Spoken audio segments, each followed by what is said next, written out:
மகளிர் தினத்தை ஒட்டி வீட்டு உபயோக சிலிண்டர் விலையை 100 ரூபாய் குறைக்க மத்திய அரசு முடிவு செய்திருப்பதாக பிரதமர் நரேந்திர மோடி தெரிவித்துள்ளார்.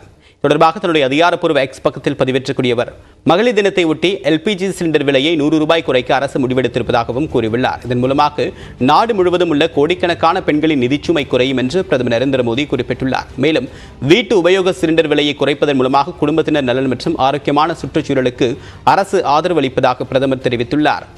அவற்றுடன் மகளிர் மேம்பாடு மற்றும் அவர்களின் வாழ்க்கை எளிதாகக்கூடிய நிலைப்பாட்டில் அரசு உறுதியாக இருப்பதாகவும் கூறியுள்ளார். இந்நிலையில் சென்னையில் வீட்டு உபயோக சிலிண்டர் விலை 918 ரூபாய் 50 காசுகளுக்கு விற்பனையாகி வருகிறது. மத்திய அரசின் விலை குறைப்பு அறிவிப்பால் சென்னையில் வீட்டு உபயோக சிலிண்டர் விலை 818 ரூபாய் 50 காசாக குறையவுள்ளது. கடந்த ஆண்டு ஆகஸ்ட் மாதம் முதல் வீட்டு உபயோக சிலிண்டர் விலையில் எந்தவித மாற்றமும் செய்யப்படாதது குறிப்பிடத்தக்கது.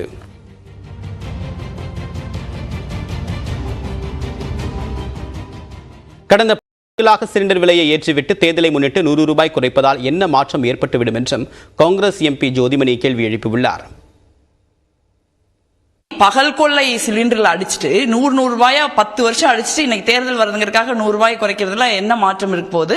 அதுவும் இல்லாம அதை பெண்கள் தினத்துக்காக குறைக்கிறேன் அப்படின்னு சொல்றது இன்னும் ரொம்ப ஒரு மோசமான RSS பெண்களுக்கு எதிரான ஒரு அழுகி போன ஒரு மனநிலையை தான் காட்டுதுன்னு நான் நினைக்கிறேன். தயவு செஞ்சு அவர்களுடைய பெண்கள் தினத்தை நீங்க பழையபடி போய் சோறாக்குங்க அப்படின்னு சிலிண்டரோட சேர்த்து நீங்க பெண்களையும் சமையல் கட்டுக்கே திருப்பி தள்ளுற RSS சித்தாந்தத்திற்கு நாங்கள் மயங்க மாட்டோம், நாங்கள் அடிபணி மாட்டோம். தொடர்ந்து அந்த சித்தாந்தத்தையும் சிலிண்டர் விலை உயர்வையும் எதிர்ப்போங்கிற மனநிலையில தான் இன்னைக்கு மக்கள் இருக்காங்க. சிலிண்டருக்கான மானியத்தை அதிகரித்த மத்திய அரசு தற்போது விலையை 100 ரூபாய் குறைத்து இருப்பதாக பாஜக மாநில தலைவர் அண்ணாமலை தெரிவித்துள்ளார். ஆனால் திமுக அரசு சிலிண்டர் விலை குறைப்புக்கான வாக்குறுதியை தற்போது வரை நிறைவேற்றவில்லை என்றும் அவர் குற்றம் சாட்டியுள்ளார்.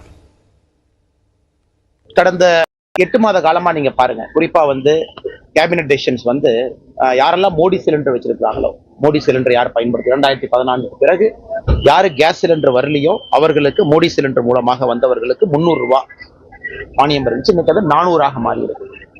மோடி சிலிண்டர் இல்லாதவங்களுக்கு 200 ரூபாய் மானியம் இருந்துச்சு. இன்னைக்கு அது 300 மாறி இருக்கு. ஆனா இங்க திராவிட முன்னேற்ற கழகம் 100 ரூபாய் குறைக்கிறேன்னு தேர்தல் வாக்குறுதி கொடுத்து ஆட்சிக்கு வந்தாங்க. தேர்தல் வாக்குறுதி கொடுத்து வந்தவர்கள் இன்னும் 100 ரூபாய் கூட குறைக்கல. ஆனா நம்முடைய பாரத பிரதமர் நரேந்திர மோடி அவர்கள் தொடர்ந்து நம்முடைய சகோதரிகளுக்காக, நம்முடைய தாய்மார்களுக்காக நம்முடைய ஆட்சி 10 ஆண்டு காலமாக இருக்கு. இன்னைக்கு மறுபடியும் 100 ரூபாய் குறைச்சிருக்கோம். அப்படித்தான் நான் சொல்றேன். அதாவது 100 ரூபாய் குறைத்தோம் என்று சொல்வதை விட மறுபடியும் 100 ரூபாய் குறைத்திருக்கின்றோம்.